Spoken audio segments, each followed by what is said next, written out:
আসসালামু আলাইকুম ওয়া রাহমাতুল্লাহি তাআলা ওয়া বারাকাতুহু। সম্মানিত ভিউয়ার্স, আশা করি আপনারা সবাই ভালো আছেন। আলহামদুলিল্লাহ, আল্লাহর রহমতে আমিও ভালো আছি। আজকে নতুন আরেকটি ভিডিও নিয়ে, দোয়া নিয়ে আপনাদের মধ্যে হাজির হলাম। অবশ্যই আপনারা ভিডিওর থাম্বনেল দেখে ভিডিওতে ক্লিক করেছেন। ইনশাআল্লাহ আজকে আপনাদেরকে শিখিয়ে দেব কীভাবে জ্ঞান বৃদ্ধি করবেন, অর্থাৎ জ্ঞান বৃদ্ধির জন্য আল্লাহ পাক রব্বুল আলামিনের কাছে দোয়া করবেন, চাইবেন। আমরা অনেকেই বাচ্চাদের পড়ালেখায়, আমাদের অনেকের বাচ্চারা পড়ালেখার মধ্যে বেখেয়ালি, অর্থাৎ জেহেন শক্তি খুবই কম। জেহেন শক্তি বৃদ্ধির জন্য আল্লাহ পাক রব্বুল আলামিনের কাছে দোয়া করবেন। সেই দোয়াটি আজকে শিখিয়ে দেব। বাচ্চাদেরকে সবসময় সেই দোয়াটি পড়াবেন, আপনিও পড়বেন, আপনারা সবাই পড়বেন, পড়ার চেষ্টা করবেন। সেই দোয়াটি আমিও রীতিমতো পাঠ করি, সবসময় আমল করার চেষ্টা করি।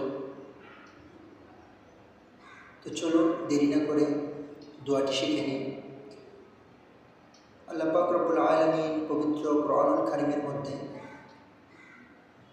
বর্ণনা করেন সূরা আম্বিয়ার মধ্যে, রব্বি জিদনি ইলমা। সেই দোয়াটি হচ্ছে রব্বি জিদনি ইলমা। এর অর্থ হচ্ছে,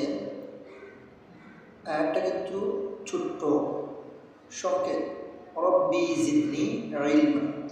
এর অর্থ হচ্ছে, হে আমার রব, আমার প্রতিপালক, আপনি আমার জ্ঞান বৃদ্ধি করে দিন। অর্থাৎ জ্ঞান বলতে আমার জেহেন শক্তি বাড়িয়ে দেবেন, আমার স্মরণ শক্তি অর্থাৎ জ্ঞান শক্তিকে বৃদ্ধি করে দিন। ইনশাআল্লাহ আশা করি সবাই দোয়াটি শিখে নেবেন। আর পরবর্তী কোনো ভিডিওতে দেখা হবে ইনশাআল্লাহ। সেই পর্যন্ত সবাই ভালো থাকুন, সুস্থ থাকুন। আসসালামু আলাইকুম ওয়া রাহমাতুল্লাহি তাআলা ওয়া বারাকাতুহু।